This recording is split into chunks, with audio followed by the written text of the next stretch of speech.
PM తండా పరిసర ప్రాంతాల్లో పంటలను ధ్వంసం చేశాయి గజరాజులు.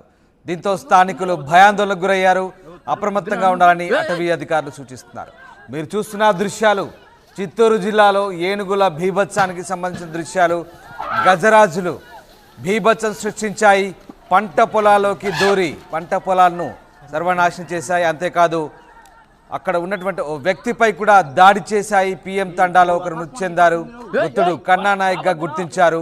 పిఎం తండా పరిసర ప్రాంతాల్లో పంటను కూడా ధ్వంసం చేశాయి గజరాజులు. దీంతో భయాందోళనలో స్థానికులు ఉన్నారు. అప్రమత్తంగా ఉండాలని అటవీ అధికారులు సూచించారు. చిత్తూరు బోర్డర్స్లో తరచుగా ఏనుగుల బీభత్సం కొనసాగుతూ ఉంటుంది. ముఖ్యంగా ఆ ప్రాంతంలో ఏనుగులు సంచరిస్తూ ఉంటాయి. దీంతో పంట పొలాలను కాపాడుకునేందుకు స్థానిక రైతులు స్థానికులు అప్రమత్తంగా ఉంటారు. ఈ నేపథ్యంలో స్థానికులపై అలాగే అక్కడున్న రైతులపై గజరాజులు దాడికి పూనుకుంటాయి. ఈ దాడిలో నాయక్ అనే వ్యక్తి మృతి చెందినట్టుగా తెలుస్తోంది. ఇక అటవీ శాఖ అధికారులు మాత్రం స్థానికులు అప్రమత్తంగా ఉండాలంటూ సూచించారు. మీరు చూస్తున్న దృశ్యాలు ఆర్టీవీ స్క్రీన్ పై ఎక్స్క్లూజివ్గా చూస్తున్నారు. చిత్తూరు జిల్లాలో ఓ గజరాజు బీభత్సం మీరు చూడొచ్చు. రామకుప్పం మండలం పిఎం తండాలో ఏనుగుల బీభత్సంలో ఒకరు మృతి చెందారు. కన్నానాయక్గా గుర్తించారు. పిఎం తండా పరిసర ప్రాంతాల్లో గజరాజులు పంటలను ధ్వంసం చేయడం కాదు, ఓ వ్యక్తిని కూడా చంపేశాయి. దీంతో స్థానికులు భయాందోళనకు గురవుతున్నారు. ఆ చనిపోయిన వ్యక్తిని నాయక్గా గుర్తించారు. పిఎం తండా పరిసర ప్రాంతాల్లో ఈ ఘటన చోటు చేసుకుంది. ఒకసారి ఆ దృశ్యాలు చూడొచ్చు. ఆ ఏనుగు బీభత్సం కూడా ఒకసారి చూడొచ్చు. పూర్తిగా పంట నాశనం చేశాయి. అక్కడ స్థానికులు దాన్ని తరిమే ప్రయత్నం చేశారు. అయినప్పటికీ కూడా వారిపై గజరాజు ఒక్కసారిగా ఎగబడి ఓ వ్యక్తిని కన్నానాయక్ అనే వ్యక్తిని కూడా తొక్కి చంపేసినట్టుగా స్థానికులు గుర్తించారు. మా ప్రతినిధి లోకేష్ జైన్ అవుతున్నారు. లోకేష్, రామకుప్పం మండలంలో గజరాజుల బీభత్సం మనం చూసాం. దీనికి సంబంధించి అటవీ శాఖ అధికారులు ప్రస్తుతం ఆ ఏనుగును ఏమైనా బంధించే ప్రయత్నం చేశారా? మృతుడు కన్నానాయక్గా గుర్తించినట్టు తెలుస్తుంది. ఇంకా ఎలాంటి డ్యామేజ్ జరిగింది అక్కడ? రామదాస్, తరచూ చిత్తూరు జిల్లాలో ఈ ఏనుగుల దాడులు అనేవి రైతులకి కంటిపైన పుణుకు లేకుండా చేయడమే కాదు, రైతుల ప్రాణాలకి కూడా భద్రత లేకుండా ఉండేటువంటి పరిస్థితి కనిపిస్తుంది. అయితే ప్రతి 30 రోజులకి 40 రోజులకు ఒకసారి ఈ ఏనుగులు రైతులపైన దాడులు చేస్తూ రైతులు మృత్యువాత పడుతున్నటువంటి ఘటన తరచూ చోటు చేసుకుంటుంది చిత్తూరు జిల్లాలో. రీసెంట్ గా ఇవాళ కూడా అదే ఘటన. అయితే రామకుప్పం మండలం, కుప్పం నియోజకవర్గానికి సంబంధించి రామకుప్పం మండలంలో ఉన్నటువంటి పిఎం తాండా అనేటువంటి ఓ గిరిజనులు నివసించేటువంటి ప్రాంతం అది. అక్కడంతా రైతాంగం పైన ఆధారపడి ఆ గిరిజనులు పంట పొలాలలో పాడి పంటలు దానిపైన ఆధారపడి కూడా వాళ్ళ జీవనాధారం గడుస్తుంది. ఈ నేపథ్యంలోనే అక్కడ పక్కన ఉండేటువంటి తమిళనాడు, ఆంధ్ర అటవీ ప్రాంతం నుంచి కూడా పెద్ద ఎత్తున ఏనుగుల గుంపులు తరచూ ఆ పంట పొలాలపైన దాడులకు యత్నిస్తూ ఉంటాయి. అయితే వాటిని నివారించడానికి రైతులు రాత్రిపూట కూడా పాపం తమ పంట పొలాలని కాపాడుకోవడం కోసం అక్కడే నిద్రించేటువంటి పరిస్థితి ఉంది. ఈ నేపథ్యంలోనే ఇవాళ కొన్ని ఏనుగులు కన్నానాయక్ అనేటువంటి వ్యక్తికి సంబంధించినటువంటి పంట పొలాలపై దాడికి యత్నించాయి. ఈ నేపథ్యంలోనే వాటిని తలుపు కొట్టేటువంటి ప్రయత్నం కన్నానాయక్ చేసేటువంటి ప్రయత్నంలోనే ఏనుగు తిరగబడడం, ఒకసారిగా కూడా కన్నానాయక్ పైన దాడికి ప్రయత్నించి పూర్తిగా కూడా అతన్ని హతమార్చినటువంటి సంఘటన చిత్తూరు జిల్లాలో నిజంగానే రైతాంగాన్ని కంటదడి పట్టించేటువంటి విషయంగా చెప్పొచ్చు. తరచూ తమిళనాడు ఇటు కర్ణాటక బార్డర్గా ఉండేటువంటి ఆ కుప్పం ప్రాంతంలో కూడా ఎక్కువ సంచారం ఏనుగులకి ఉంటుంది.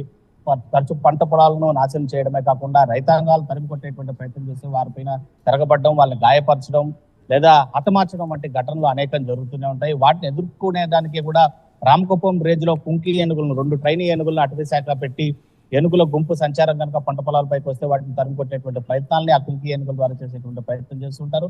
అటవీ సిబ్బంది కూడా ఎక్కువ శాతం నియమించి పెద్ద ఎత్తున శబ్దాలు చేయడం, అదేవిధంగా టపాకాయలు కాల్చి వాటిని తిరిగి అటవీలోకి పంపించేటువంటి ప్రయత్నం చేస్తారు. రీసెంట్ గా చిత్తూరు జిల్లా అదేవిధంగా తమిళనాడు సరిహద్దు ప్రాంతంలోని అటవీ ప్రాంతంలో ఏనుగుల యొక్క గణాంకాలను కూడా అటవీ శాఖ తీసుకునేటువంటి ప్రయత్నాన్ని 3 రోజులు చేపట్టినటువంటి పరిస్థితి. పెద్ద సంఖ్యలో ఏనుగులు అక్కడ ఉండేటువంటి నీటి ఆధారాలు, ఆహార ఆధారాలు లేకుండా పోతూ అటవీలో పంట పొలాలపైన దాడి చేస్తున్నట్టు కూడా చెప్తున్నప్పటికీ కూడా ఎలక్ట్రికల్ షార్ట్ సర్క్యూట్ లైన్లను ఏర్పాటు చేసినప్పటికీ వాటిని ఢీకొన్న ఏనుగులు మృత్యువాత పడినటువంటి సంఘటనలు ఉన్నాయి. ఇటు వన్యప్రాణులను ఏనుగులు రక్షించేటువంటి ప్రయత్నంలో ఏనుగులు మృతి చెందుతున్నాయి.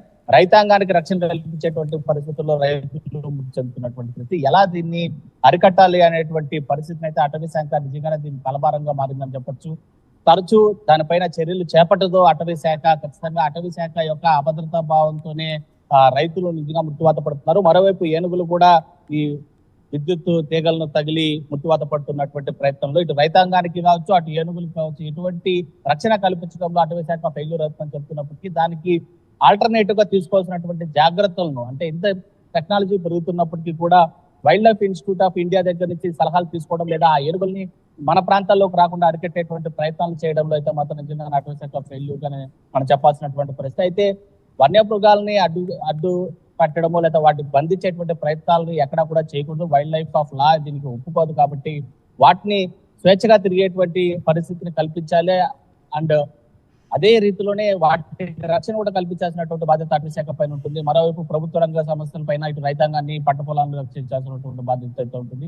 దీనికి ఖచ్చితంగా ఒక ఫుల్ స్టాప్ పెట్టాలంటే నిజంగానే state government, central government wild life institute తో ఒక సంప్రదింపులు జరిపి ఒక పరిస్థితిని అయితే తీసుకురావాల్సినటువంటి అవసరం ఎంతైనా ఉంది. Ramdas right, yes, thanks for the update Lokesh. ఇది మొత్తం మీద రామకుప్ప మండలం పిఎం తండాలో ఏనుగుల బీభత్సానికి ఓ వ్యక్తి బలయ్యాడు. మృతుడు కన్నానాయక్గా గుర్తించారు. పిఎం తండాలో పరిసర ప్రాంతాల్లో పంటను కూడా గజరాజులు ధ్వంసం చేశాయి. దీంతో స్థానికులు భయాందోళనకు గురయ్యారు. అయితే అటవీ శాఖ అధికారులు అప్రమత్తంగా ఉండాలని సూచించారు. దీనికి సంబంధించి శాశ్వత పరిష్కారం కోసం కూడా ఆలోచిస్తున్నట్టుగా అటవీ శాఖ అధికారులు చెప్తున్నారు.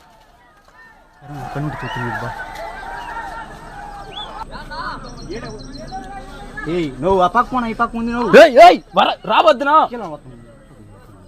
నువ్వు కింద రావద్దునా, నువ్వు తరుముకుంటున్నాను.